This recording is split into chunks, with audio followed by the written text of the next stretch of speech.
अशा पद्धतीने तयार आहे आपलं थंडगार मलाईदार फ्रूट कस्टर्ड आणि तेही घरी बनवलेलं कमीत कमी साहित्यात आणि छान कमी वेळात. चला तर मग रेसिपीला सुरुवात करूया. श्री स्वामी समर्थ सर्वांना. आज आपण इथे ना फ्रूट कस्टर्ड बनवतो आहे. उन्हाळ्याचे दिवस चालू आहेत. थंडगार फ्रूट कस्टर्ड म्हणजे सुख आहे. तुम्ही एकदा नक्की या पद्धतीने हे सोप्या पद्धतीने फ्रूट कस्टर्ड करून बघा. त्यासाठी एक वाटी घेतली आहे बघा, त्यामध्ये 2 चमचे मी इथे कस्टर्ड पावडर घेतली आहे.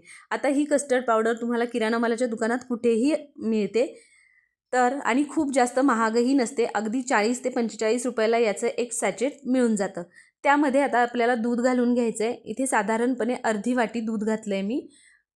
मापात म्हणाल तर 20 ml हे दूध घालून घ्यायचे आणि त्यानंतर आपल्याला याची छान स्लरी बनवून घ्यायची आहे, जेणेकरून त्या पावडरचे कसलेही लम्स राहणार नाहीत. अशा पद्धतीने छान फेटून घ्यायचे.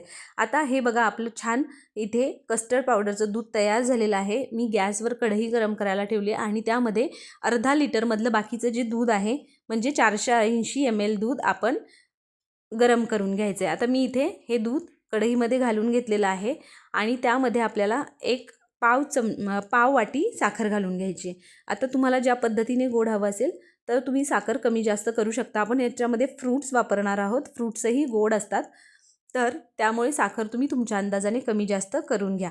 आता दूध आपल्याला जोपर्यंत गरम होतं आहे तोपर्यंत बाकीची तयारी करून घेऊया. इथे मी फ्रूट्स कट करून घेतलेत. तुम्ही बघू शकता एक मीडियम साईजचा बनाना आहे, स्ट्रॉबेरी होती, हिरवी द्राक्ष आहेत, एक ॲपल कट करून घेतलं आहे. माझ्याकडे चिकू अवेलेबल होता तर चिकूही मी याच्यामध्ये घातलेला आहे आणि डाळिंबाचे दाणे आहेत. तुमच्याकडे जे फ्रूट्स अवेलेबल असतील ते फ्रूट्स तुम्ही या फ्रूट कस्टर्डमध्ये वापरू शकतात. आता दुधाला छान उकळी यायला सुरुवात झाली आहे. आता आपण हे जे कस्टर्ड पावडर या दुधामध्ये भिजवून घेतली आहे ते दूधही आपल्याला या दुधामध्ये घालून घ्यायचं आहे आणि साधारणपणे 2 ते 3 मिनिट आपल्याला ही कस्टर्ड पावडरचं दूध घातल्यानंतर हे दूध शिजवून घ्यायचं आहे. या कस्टर्ड पावडरमध्ये कॉर्नफ्लॉवर असतं, त्यामुळे दुधाला लगेच घट्टपणा येतो. तुम्ही बघू शकता अशा पद्धतीने दुधाची कन्सिस्टन्सी एकदम छान घट्टसर झाली आहे आणि 3 ते 4 मिनटात आपल्याला गॅस बंद करायचा आहे. मी आता या ठिकाणी गॅस बंद करून घेतलेला आहे आणि त्यानंतर हे आपल्याला थंड करून घ्यायचं आहे. आता कन्सिस्टन्सी जरी अशी दिसत असेल तरी थंड झाल्यावर ते अजून थोडंसं घट्ट होतं. तर आता मी हे थंड करून घेते आणि तुम्हाला दाखवते. अशा पद्धतीने बघा आता आपलं हे दूध छान थंड झालेलं आहे. आता याच्यामध्ये आपण सगळे फ्रूट्स घालून घेऊया. इथे मी ॲपल घालून घेतलेत, जे आपले डाळिंबाचे दाणे होते ते घालून घेतलेत, हिरवी द्राक्ष घालून घेतलेली आहेत. त्यानंतर याच्यामध्ये आपल्याला चिकू घालून घ्यायचं आहे आणि नंतर याच्यामध्ये जे आपलं बनाना आहे ते बनाना घालून घ्यायचं आहे. छोटे छोटे पीसेस करून तुम्ही तुमच्याकडे जे अवेलेबल फ्रूट्स आहेत ते फ्रूट्स याच्यामध्ये वापरू शकता. आता याच्यामध्ये राहिलेली स्ट्रॉबेरी घालून घेते आणि आता हे छान सगळं आपल्याला मिक्स करून घ्यायचं आहे. अशा पद्धतीने छान मिक्स करून घ्यायचं आहे. आता तुम्ही मगाचपेक्षा दुधाची कन्सिस्टन्सी थोडीशी घट्ट झाली आहे. अशा पद्धतीने छान सगळे फ्रूट्स याच्यामध्ये मिक्स करून घ्यायचे आहेत. उन्हाळ्याच्या दिवसात असे थंड थंड गोष्टी खायला खूप मजा येते. तुम्ही एकदा नक्की या पद्धतीने हे फ्रूट कस्टर्ड करून बघा. आता हे सगळे फ्रूट्स याच्यामध्ये मिक्स करून झाल्यानंतर हे तुम्ही फ्रीजमध्ये ठेवू शकता आणि खूप थंड असं हे तुम्ही सर्व करू शकता.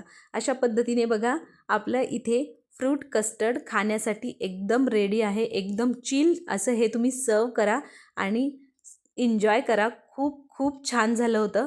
अशा पद्धतीने तुम्हाला ही एकदम सोपी फ्रूट कस्टर्डची रेसिपी कशी वाटली मला कमेंट करून नक्की सांगा. आणि जर तुम्हाला आपल्या रेसिपीज आवडत असतील तर आपल्या आदिश्री रेसिपीज चॅनलला सबस्क्राईब करा.